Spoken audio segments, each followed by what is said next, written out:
मेरे दोस्तों, आज हम आपके सामने यहाँ पे लाए हैं कोऑर्डिनेट ज्योमेट्री के कुछ क्वेश्चंस। और यहाँ पे हैं कुछ इंपॉर्टेंट क्वेश्चंस हम यहाँ देखेंगे। और यहाँ जो पहला क्वेश्चन है, पहले क्वेश्चन में हमें फाइंड करना है कि ट्राइसेक्शन पॉइंट बताना है। एक दो पॉइंट दिए होंगे हमें, जैसे कि हम यहाँ पे लिख लेते हैं। एक पॉइंट हमें दिया है 1, -2 और दूसरा पॉइंट हमें दिया हुआ है B, और जो दूसरा पॉइंट है वो है -3, 4। दूसरा पॉइंट हमें यहाँ पे दिया हुआ है। अब हमें बताना है कि इन दोनों पॉइंट से जो लाइन बनेगी इसको 3 पार्ट्स में डिवाइड करना है। तो इसके कोऑर्डिनेट बताने हैं और इसके बताने हैं। तो इसको हम दो तरीके से कर सकते हैं। अगर पहला तरीका देखें तो पहले तरीके में हम कैसे कर सकते हैं, जैसे एग्ज़ाम्पल के तौर पे हम एक पॉइंट ले लेते हैं। मान लेते हैं यहाँ पे एक लाइन है, यह है 0 पे, और इसकी मार्किंग हमने की है 9, और हमें इसको 3 पार्ट में डिवाइड करना है। तो दोनों के बीच डिस्टेंस कितनी है? 9। अब 9 को 3 से डिवाइड करेंगे, हमारा क्या आ जाएगा? 3 आ जाएगा। तो जो 3 पार्ट में ये लेंथ डिवाइड होगी, हर एक लेंथ कितनी होगी? 3 मीटर की। यहाँ पे हम दिखा देंगे ये 3, और यहाँ पे दिखा देंगे ये 3, और ये भी 3 दिखा देंगे। हम 0 से 9 की तरफ जा रहे हैं, यानी बढ़ रहा है, हमारी वैल्यू बढ़ रही है। तो ये पॉइंट क्या हो जाएगा? 3, और ये पॉइंट क्या हो जाएगा? 3 और बढ़ जाएगा, 6 हो जाएगा। तो यही सेम कॉन्सेप्ट हम लगाएंगे इसमें A, B में। पहले A, B में सिर्फ हम x हम पॉइंट्स देखेंगे, ऐसे पॉइंट देखेंगे जो कि हमारे x से रिलेटेड हैं। फॉर एग्ज़ाम्पल यहाँ पे हमने लिया 1, जो कि यहाँ पे 1 था, और यहाँ पे कितना था हमारा? -3। तो हमने यहाँ पे कितना ले लिया? -3। अब दोनों इनकी लेंथ कितनी है? 1 - 3 करेंगे, 1 - -3 करेंगे, जो कि हमारा आ जाएगा 4। यानी ये टोटल लेंथ कितनी है? 4 है। तो 4 को हमें ट्राइसेक्शन करना है, 3 पार्ट में डिवाइड कर देंगे। तो यहाँ पे ट्राइसेक्शन करके कितना हो जाएगा? 4 / 3, हर पार्ट 3 का है। और यहाँ पे क्या है? हम 1 से -3 की तरफ जा रहे हैं, यानी वैल्यू घट रही है। तो यानी क्या हो जाएगा? 1, ये पॉइंट हो जाएगा हमारा 1 - 4/3। 4/3 हमारा क्या है?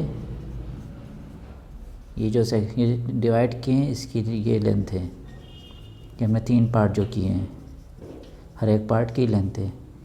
ये कितना हो जाएगा? 1 - 4/3 - 4/3। तो ये पॉइंट यहाँ पे कितना आ जाएगा हमारा? इसको हम सॉल्व कर लेते हैं, और सॉल्व करने के बाद ये हमारा आ जाएगा -1/3। उसके बाद इसको सॉल्व कर लेते हैं। तो ये तो -1/3 हो ही चुका है, और ये -4/3, तो ये हो जाएगा -5/3। तो x कोऑर्डिनेट आ गए हैं -1/3 और -5/3। सिमिलरली अगर हम देखना चाहते हैं तो y का भी देख सकते हैं। ये -2 है, और ये कितना है? ये हमारा है 4, और हम दोनों के बीच की लेंथ कितनी होगी? -2 से 4। तो इसे इंटीजर की तरह ऐड करेंगे, सब्ट्रैक्ट करेंगे दोनों की लेंथ निकालने के लिए। 4 - -2 कितना हो गया? 6। यानी -2 से 4 तक जाएंगे अगर हम लाइन में, तो यहाँ पे हमें 6 यूनिट चलना पड़ेगा। और हमें इसका ट्राइसेक्शन करना है, तो 6 को 3 बार डिवाइड कर देंगे। तो यहाँ पे आ जाएगा 2, यानी हर एक पार्ट जो होगा वो 2 यूनिट का होगा। हर एक पार्ट हमारा कितना होगा? 2 यूनिट का। तो -2 से चलेंगे 4 की तरफ, जो कि वैल्यू बढ़ रही है।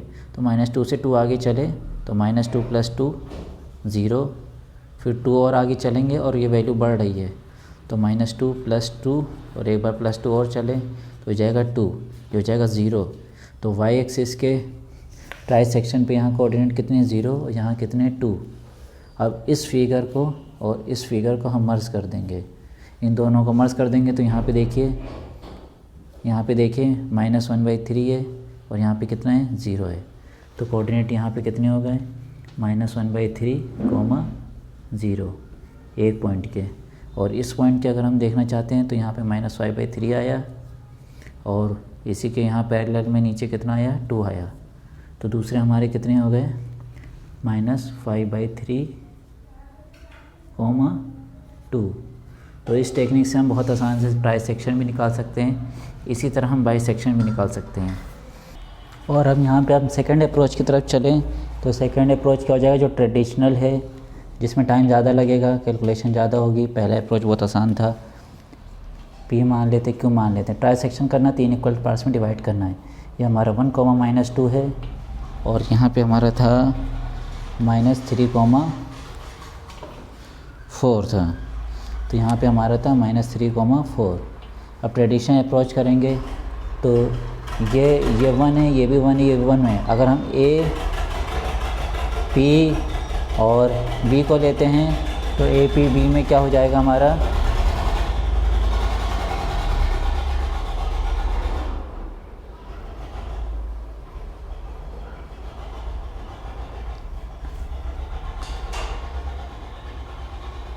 अगर हम ए, पी और बी को लेते हैं तो ए हमारा हो जाएगा 1, -2 और ये -3, 4 हो जाएगा। और इसमें ये कितने पार्ट्स में है, ये 1 पार्ट है, ये 1 पार्ट है, 1 पार्ट है, तो 1 पार्ट में लिखे क्या कितना हो गया, 2 पार्ट हो गया। ये 2 पार्ट है और ये कितना पार्ट है, 1 पार्ट है। तो यानी M1 रेशियो M2 कितना हो गया, 1:2 हो गया। तो अब डायरेक्ट सेक्शन फार्मूला लगा लेंगे। और ये इंटरनल डिवीज़न है, ए और बी है और ये अंदर की ओर काट रहा है, पी पॉइंट है, ये इंटरनली डिवाइड कर रहा है। अगर इस तरह से होता, ए और बी होता और ये एक पॉइंट होता है एक्सटर्नली डिवाइड करता है, यानी ये M1 रेशियो और यहाँ से यहाँ तक M2 रेशियो इस पॉइंट के कंपैरिजन में। तो हम एक्सटर्नल वाला फार्मूला लगाते हैं। हम इसमें सेक्शन फार्मूला लगेगा इंटरनल, तो सेक्शन फार्मूला यहाँ पे हम लगा देंगे। सेक्शन फार्मूला क्या होता है, M1x2 + M2x1 upon M1 + M2। Similarly y के लिए हो जाएगा M1y2 + M2y1 upon M1 + M2। बस वैल्यू पुट कर देते हैं, कुछ करना नहीं है इसमें, 1 कर देते हैं। और x2 की वैल्यू यहाँ पे -3 दे रखी है तो -3 लिख देते हैं। और हमें M2 दे रखा है 2 और उसके बाद ये 1 है, लिख दिया और यहाँ पे 1 + 2 कर दिया और यहाँ से ये आंसर आ जाएगा -1/3। ऐसे ही y में वैल्यू पुट कर देंगे। M1 है हमारा 1, y2 है हमारा 4 और M2 हमारा 2 दे रखा है, y1 -2 है, 1 + 2 पुट कर देंगे। इसको सॉल्व कर देंगे, y की वैल्यू 0 आ जाएगी।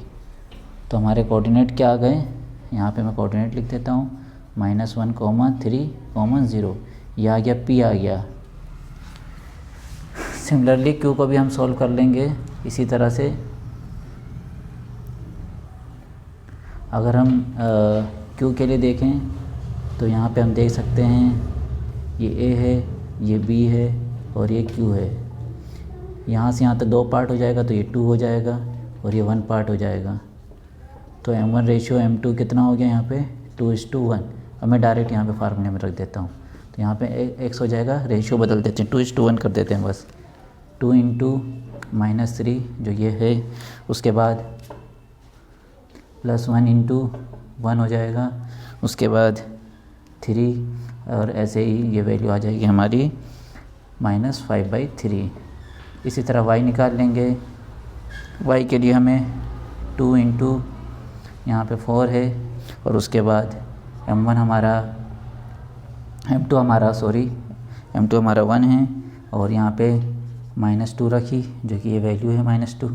उसके बाद हमने यहाँ पे 2 + 1 कर देंगे, इसको सॉल्व कर लेंगे तो यहाँ पे आ जाएगा 2। तो एक -5/3, एक 2 आ गया। तो सेकंड कोऑर्डिनेट हो गया -5/3, 2। तो ये हमारा Q के भी पॉइंट्स निकल आए। अब यहाँ पे हम सेकंड क्वेश्चन की तरफ जाते हैं। तो हमारा सेकंड क्वेश्चन यहाँ पे दे रखा है कि एक इक्विलेटर ट्रायंगल है और ये दे रखा है कि उस इक्विलेटर ट्रायंगल के जो इसका मिड पॉइंट है इक्विलेटर ट्रायंगल का, वो ओरिजिन पे है। और दूसरा दे रखा है उस इक्विलेटर ट्रायंगल के बारे में कि उसमें एक C पॉइंट है और जो C पॉइंट है उसका कोऑर्डिनेट है 0, -3 और इक्विलेटर ट्रायंगल का मिड पॉइंट यहाँ पे है, ठीक है। और एक पॉइंट यहाँ पे B है, ये B है और एक पॉइंट यहाँ पे A है, इसको ज्वाइन कर देंगे और ये इसका मिड पॉइंट है इक्विलेटर ट्रायंगल का। तो ये जब ये मिड पॉइंट है, ये डिस्टेंस कितनी हो गई 3, तो ये कितनी हो जाएगी 3। बहुत सिंपल है, तो ये कोऑर्डिनेट कितना हो गया हमारा, ये हो गया 0,3। और ये कितना होता है, ये एल्टीट्यूड होता है। एल्टीट्यूड का फार्मूला क्या होता है, √3/2a।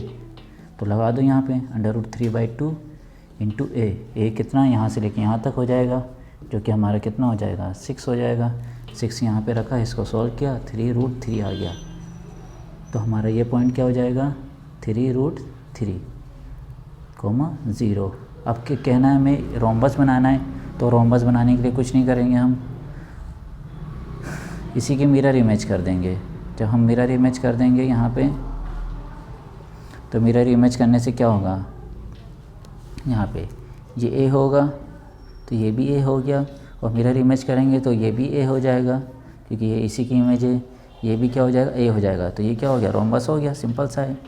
अब रोम्बस में क्या होता है, जो डायगोनल होते हैं वो क्या करते हैं, एक दूसरे को बाइसेक्ट करते हैं। यानी इस पॉइंट से जितनी डिस्टेंस ये होगी, इस पॉइंट से उतनी डिस्टेंस ये होगी। इस पॉइंट से ये डिस्टेंस हमारी 3√3, तो इस पॉइंट से ये डिस्टेंस भी हमारी कितनी हो जाएगी 3√3, y 0 है, माइनस में माइनस लगा दिया, और ये हमने यहाँ पे लगा दिया प्लस में। और ये पॉइंट हमें पता चल गया है 0,3, और ये 0,-3। तो हमने यहाँ पे क्या किए, सारे कोऑर्डिनेट निकाल दिए। तो ये क्वेश्चन हमारा हो गया। अब तीसरा क्वेश्चन है। तीसरे क्वेश्चन में दिया हुआ है कि 2 पॉइंट है। एक पॉइंट है हमारा A, B, और दूसरा पॉइंट है हमारा Q, जो कि दिया हुआ है B, A। 2 पॉइंट हमें दिए हुए हैं। और इसमें बताना है कि बीच में एक पॉइंट है जिसका नाम है X, Y। बीच में एक पॉइंट है इसका नाम है X, Y। अब बताना है x + y की वैल्यू कितनी होगी। तो यहाँ पे ये रेशियो तो दिया ही नहीं, किस रेशियो में ये काट रहे हैं। तो जब रेशियो नहीं दिया होता है तो रेशियो को कभी m1:m2, कभी भी a:b मत मानिए, a:b, क्योंकि यहाँ पे हमने 2 अननोन मान लिए जिसकी वैल्यू पता नहीं है। इससे अच्छा है हम माने m1:m2 = λ:1। इसमें सिर्फ एक अननोन है, तो हमारा कैलकुलेशन और आसान हो जाएगी। 2 अननोन से अच्छा हम एक अननोन फाइंड करें। और ये कैसे हो जाता है, इसके लिए हम एक एग्जांपल देख लेते हैं छोटा सा। कुछ नहीं करना है, मान लीजिए m1:m2 दे रखा है 2:9। इसका मतलब क्या हो जाएगा, m1/m2 कितना हो जाएगा हमारा 2/9। अब जब 2/9 हो गया तो क्या 2/9 को हम ऐसे नहीं ले सकते हैं, 2/9/1। तो 2/9/1 को क्या लिख सकते हैं, 2/9/1। तो m1:m2 को हम क्या लिख सकते हैं, 2/9/1। तो उसी 2:9 को मैंने ऐसे लिख दिया, उसमें ये लैम्डा हो गया 1 हो गया। यानी किसी भी रेशियो को हम λ:1 के फॉर्म में लिख सकते हैं। अब हम बात करते हैं क्वेश्चन पे। तो यहाँ पे सेक्शन फार्मूला डायरेक्ट लगा देंगे जो पीछे डिस्कस कर चुके हैं। इसको मैं लैम्डा मान लेता हूँ, इसको मैं 1 मान लेता हूँ। तो लैम्डा हो जाएगा m1, x2 हमारा हो गया b +1, और x1 कितना हो गया हमारा a, नीचे λ+1। ऐसे ही y हो जाएगा, ये नीचे λ+1 है, और ऊपर कितना हो जाएगा लैम्डा के साथ y2a प्लस उसके बाद 1, y1 कितना है हमारा, ये b दे रखा है। सिंपल है, x + y को जोड़ देंगे। दोनों को जब जोड़ेंगे x + y को तो λ+1 दोनों में कॉमन है, तो λ+1 नीचे हो जाएगा, और ऊपर कितना हो जाएगा λb + a plus λa + b। अब λb और λa को देखेंगे तो लैम्डा कॉमन हो जाएगा, तो लैम्डा कॉमन हो जाएगा तो लैम्डा को कॉमन ले लिया। अब यहाँ से b + a बचा, और वहाँ पे a + b को एक तरफ ले लिया। अब a + b को कॉमन ले लो, a + b को हमने यहाँ कॉमन ले लिया। तो अब कितना बचा λ+1, और नीचे कितना बचा λ+1। अब ये दोनों कट जाएंगे, तो आंसर हमारा क्या आया, a + b आ गया। तो x + y = a + b। तो ये हमारा ऑप्शन है डी। तो ये डी ऑप्शन सही है हमारा। तो जो चौथा क्वेश्चन है जो हमेशा आता रहता है, नॉर्मल क्वेश्चन है। 3 पॉइंट्स दिए हुए हैं आपको, 3,1 एक पॉइंट है, दूसरा पॉइंट आपको दिया हुआ है 6,4, और तीसरा पॉइंट आपको दिया हुआ है सी, जो कि क्या है 8,6। अब बताना है तीनों पॉइंट कोलिनियर है कि नहीं है। तो इसको 2 मैकेनिज़्म से कर सकते हैं। पहला मैकेनिज़्म यहाँ पे देखेंगे, अगर मान लो तीनों पॉइंट कोलिनियर है, तो यानी एक ही लाइन में तो जो ए बी में अगर हम बी सी जोड़ेंगे तो किसके बराबर होना चाहिए, ए सी के बराबर। अगर तीनों पॉइंट एक ही लाइन में आते हैं तो कॉलीनियर है, तो ये कंडीशन होनी चाहिए। तो ये कंडीशन से हम सॉल्व करते हैं। तो ए बी निकालने की कोशिश करते हैं। ए बी कैसे निकलेगा, सेक्शन वो डिस्टेंस फार्मूला लगा देंगे, x1 माइनस x2 का square plus y1 minus y2 का स्क्वायर। अब हमें पता है x1 कितना है, ए और बी में देखना 3 माइनस 6 का स्क्वायर प्लस 1 माइनस 4 का स्क्वायर, ये हो जाएगा 3 स्क्वायर 9, ये भी 3 स्क्वायर 9, तो हो जाएगा रूट 18। और रूट 18 से हमारा क्या निकलेगा बाहर, यहाँ पे हमारा निकल आएगा 3√2। और यूनिट नहीं दी है कुछ, तो सिर्फ यूनिट लिख देते हैं। ऐसे ही हम BC निकाल लेंगे, बहुत सिंपल है। 6 माइनस 8 करेंगे स्क्वायर में, प्लस 4 माइनस 6 करेंगे स्क्वायर में, 2 का स्क्वायर 4 प्लस 2 का स्क्वायर 4, ये अंडर रूट 8 किया, कितना आ गया ये 2√2 आ गया। यहाँ पे यूनिट लगा देते हैं, तो हमने यहाँ पे क्या किया, एक यूनिट लगा दी। अब AC निकालते हैं। AC क्या है, कुछ नहीं करना है इसमें भी, 3 माइनस 8 लिख दिया। उसके बाद 1 माइनस 6 लिख दिया। 3 माइनस 8 5 होता, 5 का स्क्वायर 25 होता है, 1 माइनस 6 5 होता, 5 का स्क्वायर 25 होता है। तो ये हो गया 50, और 50 का क्या आ जाएगा 5, और यहाँ बचेगा √2। 50 में से 25, 5 इंटू 5 होता है, ये आ गया। अब AB प्लस BC को जोड़ते हैं। AB प्लस BC जोड़ दीजिए, ये था 3√2 और ये था 2√2, दोनों जोड़ के कितने हो जाएंगे 5√2, जो कि किसके बराबर है, AC के बराबर। AC भी 5√2, तो ये प्रूफ हो गया AB प्लस BC AC के बराबर। तो इसका मतलब हो गए A, B and C are collinear, ये कोलिनियर प्रूफ हो गए। एक अप्रोच और दे सकते हैं जो एरिया ऑफ ट्राइंगल से निकलेगा। हमने एरिया ऑफ ट्राइंगल पढ़ा हुआ है कि 3 पॉइंट से हम कोई भी ट्राइंगल बना सकते हैं। 3 पॉइंट से हम कोई भी ट्राइंगल बना सकते हैं, अगर वो एक साथ नहीं हो। अगर एक साथ हो गए तो क्या हम ट्राइंगल बना सकते हैं, पॉसिबल ही नहीं है। तो यानी अगर ये कोई भी कैसा भी 3 पॉइंट हो, ये हमने बना दिया। उसके बाद हमने क्या किया, इस पॉइंट को और करीब ले आए, ये बना दिया। फिर उसके बाद क्या किया, इस पॉइंट को हम क्या किए और करीब ले आए। तो ये क्या हुआ, देख रहे हैं साइज़ छोटा होता जा रहा है। फिर एक फिगर और बना के मैं दिखा देता हूँ, ये और लिया है और छोटा हो गया।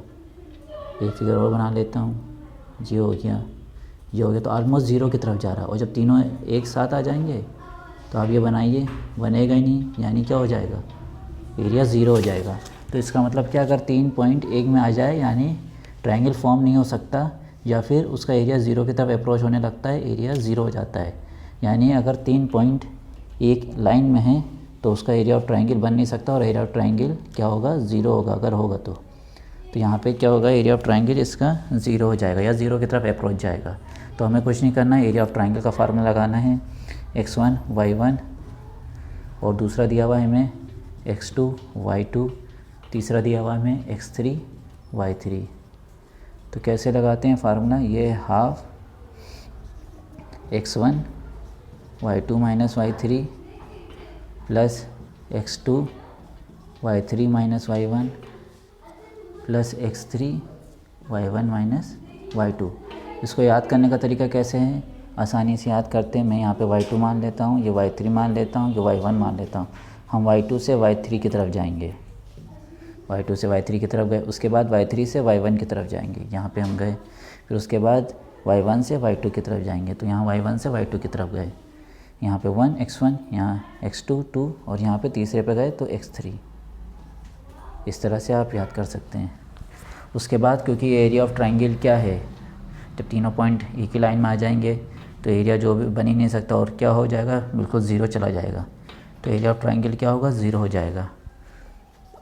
और x1 y2 minus y3 plus x2 y3 minus y1 plus x3 y1 minus y2 क्या हो जाएगा, यहाँ पे 0 हो जाएगा। तो ये कंडीशन हो गई कोलिनियरिटी की। अब यहाँ पे क्या करेंगे, हमें 3 पॉइंट दे रखे हैं। पहला पॉइंट क्या है,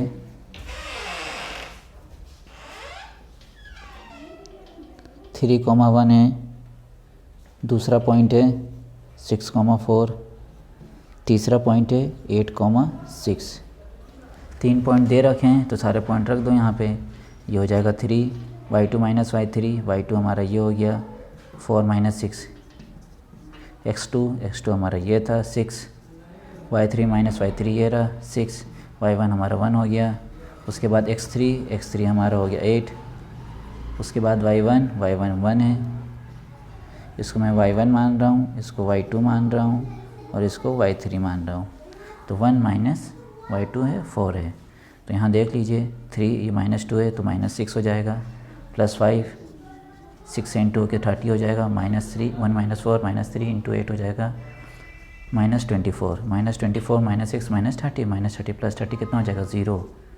तो ये 0 आ रहा है। एरिया ऑफ ट्रायंगल इसका मतलब क्या हो गया, A, B and C are collinear. ये तीनों पॉइंट क्या हैं, कोलिनियर हैं। अब एक छोटा सा हम क्वेश्चन यहाँ पे देख लेते हैं। 1,2 दिया हुआ है और यहाँ पे 3,6 दिया हुआ है। पुराने अप्रोच से चले जो मैंने ट्राई सेक्शन में लिया था वही अप्रोच लगाते हैं। ये हो गया 1, ये हो गया 3। पहले मैं एक्स कोऑर्डिनेट को देखता हूँ, एक्स कोऑर्डिनेट को मैं देखना चाह रहा हूँ, ठीक। तो ये टोटल डिस्टेंस है दोनों के बीच, 1 और 3 में से कर देंगे 2 टोटल डिस्टेंस है, और इस टोटल डिस्टेंस को 2 पार्ट में डिवाइड करना है। तो कितनी हो गई 1, तो ये 1 हो जाएगी और ये 1 हो जाएगी। तो 1 है तो 1 में 1 जोड़ेंगे तो ये कितना हो जाएगा 2, ये हो जाएगा 3। ऐसे y के लिए हो जाएगा, ये है 2, ये है 6, 4 है, 4 को 2 से डिवाइड करेंगे 2 हो जाएगा।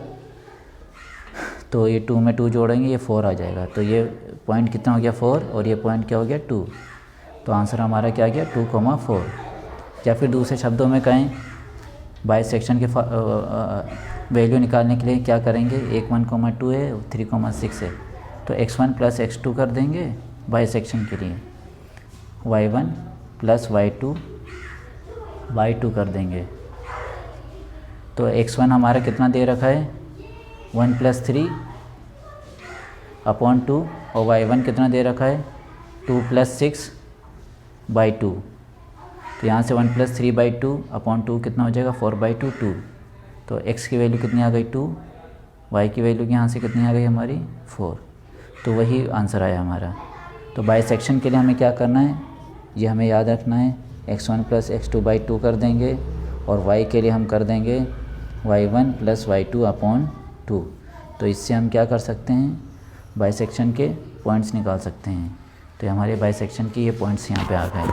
और यहाँ पे नीचे डिस्क्रिप्शंस में, वीडियो के डिस्क्रिप्शंस में नीचे लिंक दिया हुआ है, उस लिंक से आप PDF भी डाउनलोड कर सकते हैं। और आगे भी हम ऐसे ही वीडियोस रेगुलर बेसिस पे लाते रहेंगे। और हाँ, इसमें टेलीग्राम का लिंक भी दिया हुआ है, उस टेलीग्राम के लिंक से आप हमारे चैनल को ज्वाइन कर सकते हैं और ज्वाइन करके वहाँ पे रेगुलर बेसिस पे क्यूज़ होते रहते हैं, उस क्यूज़ में आप पार्टिसिपेट कर सकते हैं। That's it.